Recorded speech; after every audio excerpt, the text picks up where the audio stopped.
15 policemen, all of them were pointing down at me, and I was like, what is going on? I was beaten. What I had was the neighbor trying to scream like, is not the one you are looking at. When they shoot in the air, alafu kila mtu akakimbia, wakapata njia, alafu hivyo ndo tulitoka. Nilikuwa natembea usiku. That was the only time I feel like I could walk.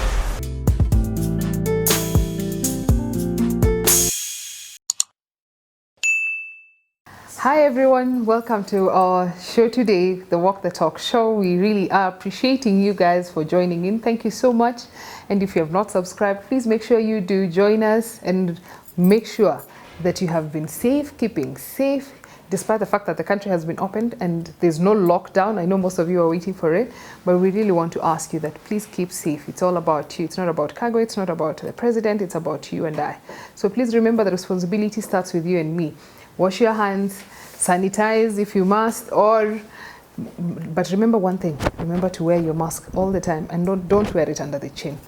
Thank you so much. So today we're going to tell more stories, and remember this is a show that talks about the real people, real situations, real life issues and what has happened in the society. We realize that there are many people out there who just go through so much and their stories are not told out there. So we're here to tell you your stories in real life. So I have my guest, Melvin. I've known Melvin for a while because he goes to church with me. And in between here, while we were still working together, we had a few kibaruas together, and I got to hear his story, and I felt like we need to know this story. We need to hear this story. The story is very touching. There's so many boys outside there and young men who are molested and they're not able to talk their stories. And the worst bit is the people who molest them are actually very close members of the family or very close people to us. And before you realize you've lost your esteem and you don't know what to do, especially the men. We keep talking about rape and raping girls all the time, but we hardly talk about the men. Yet there are men outside there who are really suffering. I don't know what the government is doing. Maybe the Ministry of Gender should catch up with this. We need to talk about the men, the gents here who are molested, and they're going through rough time. They're going through life history, life issues, and losing self-esteem as a man and all that. But here we are, we want to hear what Melvin has to tell us today. And for you out there, please listen to it, and please remember to subscribe after this and get the notification bell so that you don't miss the part 2. So thank you very much. You're welcome, Melvin, and we want to really appreciate that you've come. Please tell us about yourself. I'm okay. Thank God everything is fine, even though we have corona, but I'm okay, and I'm happy to be here today to share, my story, to inspire other people to come out and, share their stories too. Yeah. Okay, so tell us how your life story. About my life, I'm the last born in our family. I grew up back in Kisumu, and yeah, so I was in school. I schooled in my rural home. Then after school, I came back to Nairobi to look for a job. So being the last born, I had to stay with my sister. So when I came to my sister's place, she was living at Makongeni. Yeah, so she welcomed me, and I was there looking for her. I was there, and by the time while I was chilling with her, I was looking for a job, and I thank God I got a job. So I started working. As I was working, my sister was living in a 1-bedroom, so like we could not all sleep in the same house. So the husband decided to look for me a place to sleep. So I had to go and sleep at the friend's place.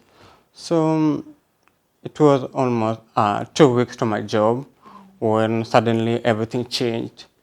And I remember that morning I went to work, and Around midday, the husband called me and he wanted us to meet in town. And actually, I was so much committed, I could not make time to go meet him. So I told him to come to my workplace where I was working. So he came where I was working and he told me that, they have something that came up and they need to travel back to the village. So I asked him if everything was okay, and he assured me everything was fine, just that, it's a family gathering and they need to be there. And I was like, it's okay. So I went back to work, and after work, I remember that day I left work early. I went back to the house. So around 5:30, I decided to go and look for something to eat. So when I was going to open the door to go get supper, I met 15 policemen. All of them were pointing gun at me, and I was like, what is going on? So before I could even say a word, I was beaten, really, really beaten. So I tried to fight back. At the moment, I really needed to know why I was being beaten and why they were pointing gun at me. So I was shocked. And I was never given a chance to even say a word. So the next move was nilishikwa, nikatupwa kwa Land Rover. What I had was the neighbor trying to scream like, is not the one you are looking for. And wakashoot. When they shoot in the air, alafu kila mtu akakimbia, then wakapata njia, alafu hivyo ndo tulitoka. So I was taken to Makongeni police station. I spent almost 1 month with no one coming to see me, without knowing why I'm there. And every single night, I was being beaten by the cops at the police station. So I was really, really, really, disappointed, and I was really, really so saddened. I just came from home, and all I wanted was to look for a job and to start a life for myself. Then suddenly, I'm into something that I really don't know how I'm going to come out of it. So I thank God one day, one of the OCAs, I don't know whether it's an OCS or an OCPD, was walking. Yeah, he came walking around the cells, and then I asked him, I needed to know why I was there. I needed to know why I've been held for so long without being taken to court, without, being told the reason why I was arrested in the first place. So the guy asked me my name, and I told him I'm Melvin, and I've been here for almost a month without being taken to court. And so, why am I here? I need to know why I'm here. And he told me to give him a few minutes. So he left, then came back. He called after me. Akaniambia, he needs to see me at his office. So I went to the office, and he asked me again, like, who are you? And I had to introduce myself to him and told him I'm Melvin. I was arrested here in Makongeni at hours 10S, and I don't know why I'm here. So I need you to tell me why I was arrested. And every single night I'm being beaten without being taken to court. Yeah. I know I have a right. Yeah, so I need to know why I'm here. And the guy told me, like, okay, give me a few minutes, I go through your file. So he went through my file, and actually he could not find my name. But he asked me, like, who is Moses to you? So ndo nikamwambia Moses is my in-law, is married to my sister. And he asked me, where is Moses at the moment? I told him Moses went home together with my sister. And he told me they have a family gathering. So all of them were being needed. So he told me, Moses lied to you. That is not the reason why Moses is not here. Moses, together with his friend, were out drinking. And they started a fight. And in that fight, they stabbed someone. And now the guy who they stabbed is fighting for his life at the hospital. And that is why Mosi ran away. And, That is why we were looking for him, but unfortunately, so sad, my man found you. And you know, mostly being a suspect, they could not give you a time to defend or to say anything. So I'm really sorry for what happened, but I will release you and we will need you to come back tomorrow in the morning and you need to report, need to write a statement. And I had to leave. Then when I went back to the house, actually I found the house was empty. Wow. Like everything was stolen. I had nowhere to go. I had no fresh clothes. And nilikuwa nimejaa chawa everywhere. Having been, you know, in the cell for that long. Yeah. So Moses' brother was living around. So I went to where the brother was living and they welcomed me. So my first question was, you know, why? Like, why you guys know very well I was arrested, but you never came to visit me. No food. I mean, hata kuniletea tu jacket. Why? And akaniambia, you know, I could not come. Juu ningekuja, mimi ndo ningeshikwa. Yeah. So I was like, so you guys decided to sacrifice me. So mimi nishikwe, nyinyi msishikwe kwa story yenye mimi sijui.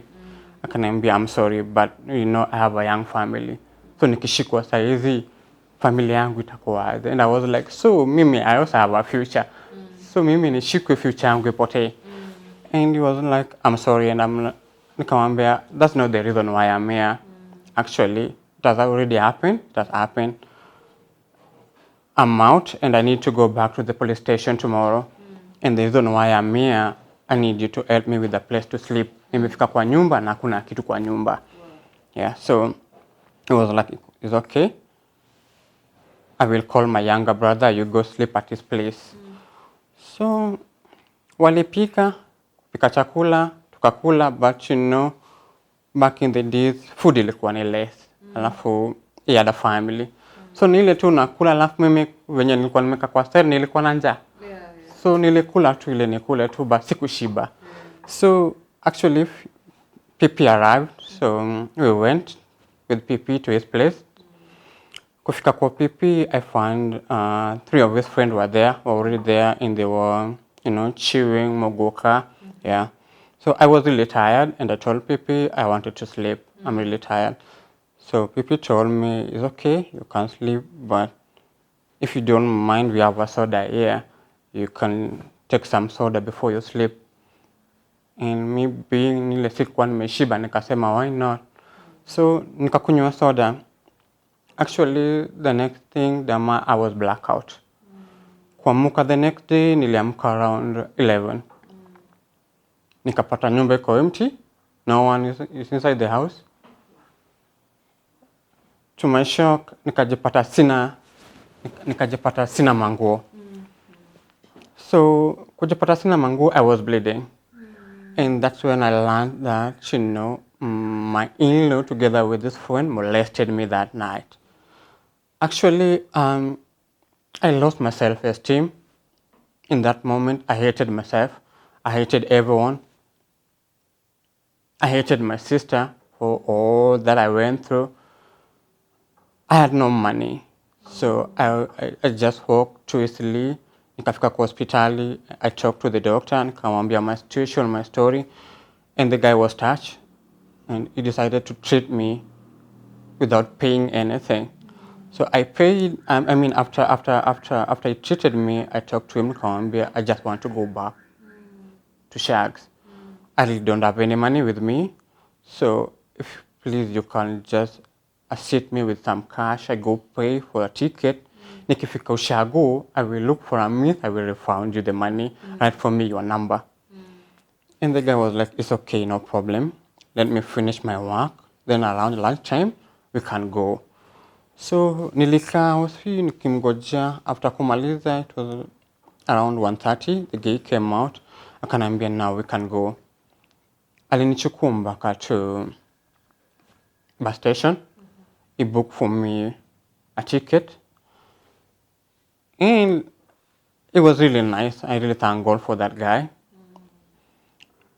On top of that, he gave me 500 shillings. akaniambia this one you can take care of yourself with. So wakati nilifika ushago, I was a different person. I was never the same. I was not the same Melvin who left home coming to look for a job.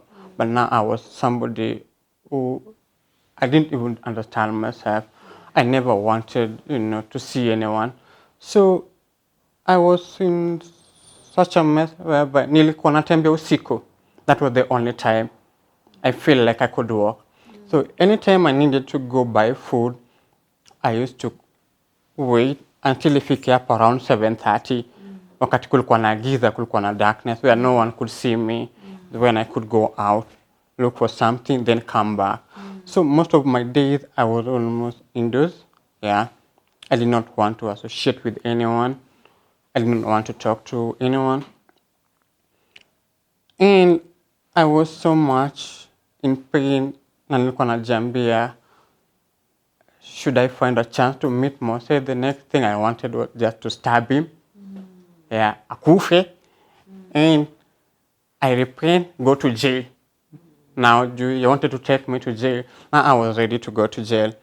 But I thank God, having gone through all this, actually God came and I met a bishop who really helped me. I shared with him my story. And first thing he told me was he wanted me to go to a Bible school. Nikamwambia, I'm too young. I'm really too young. I don't want to be a pastor. Akaniambia, no, you going to the Bible school doesn't mean you have to be a pastor. But I just want you to go because I know the reason why I'm telling you. Akaniambia, okay. So I went to the Bible school. So when I was in the Bible school, I met different people. And the Bible school was sponsored by a church from Tulsa, Oklahoma, named Rema Bible College. So most of the lecturers were from US. And they really helped me. They really worked with me. They counseled me. They prayed with me. And after graduating, I had to come back to the city to look for a job. Then I thank God. In my first week, I was able to go to Parkland Baptist Church. Yeah. And I fell in love with Parkland Baptist Church the moment I stepped foot there. And I met people there. And I started healing when I started going to mission with Parkland Baptist Church. And I could go to prison missions. And my first time in prison, I remember we had a time where we had to share our story with the inmate. And that is when I learned, I had a story that can inspire other people. That's when I learned that, everything always happens for a reason. And there's a reason for everything. So I decided to come out to share my story today because we have other people who are going through that. And it's something that I've seen online, and it's something that really needs to stop, and it's something that we all need to embrace and talk about. Yes, men too can be sexually harassed in many ways. And that is what's really happening. That is my story. Okay. Yeah. So, did you ever forgive your brother-in-law? When after the Bible school, actually I went to them. I went and looked for them, and they were scared when they saw me. Yeah, of course. And nikamwambia nimekuja in peace. So I told them, I told my sister's husband, I'm not here for a fight. I'm not here to fight with you guys. But I'm just here because I want to tell you guys whatever happened, I've forgiven you. Yes, I've forgiven you. Even though both of you now should be in jail, but I'm not going to do that. I've forgiven you, and for me to move on, I need to forgive you guys. I went and looked for PP. We talked. Nikamwambia PP, whatever happened, really happened bad. Even though my sister is married to you guys, I don't think we are going to have a good relationship. My relationship with you guys imeishia hapo. We still have the respect, but I'm never your in-law again. And I'm sad that after the story, after all that happened, my sister decided to move out of the marriage because she felt like it wasn't the right place for her. Yeah, she to let. Yeah, but I did forgive them. Okay, good. I know you have a hearing impairment. How did it come about? Well, my hearing problem happened while I was in high school. Okay. So we were going for outreach. I mean sports. Yeah. No, I love sport. I love football. So I used to play football. So we were heading to Nakuru. Then suddenly unajua nilikuwa nimetoa kichwa nje, then na hiyo hype ya high school. Yeah. So kidogo wakati tulifika Salga, then mimi nilikuwa nimetoa kichwa nje, nilisikia tu poop. Then the next thing nilikuta niko hosi at St. Mary's. So hapo ndo nilikuja nikalan we were involved in a road accident. And I thank God a few died, but I thank God I escaped. I escaped, and even though I survived, that's when I learned that I could no longer hear well. Juu nilipiga kichwa kwa dirisha. So when nilitio dirisha, actually it affected my hearing. So I went to Loresho for checkup, and I was told like it's 5%. But the left side, I can't hear completely. So like I have to pay much attention. And sometimes I have to read, someone's lip to know whatever they're saying. Yeah. Okay. So, what did when you went through all that, did you ever tell your parents what your in-laws did to you? When I went back home. Actually, like I said, back in the village, in my place, the only cash crop, or the only thing that people can do, we plant sugarcane. Yeah. So yeah, ilikuwa ni when do weed sugarcane. After weeding, then you get some cash.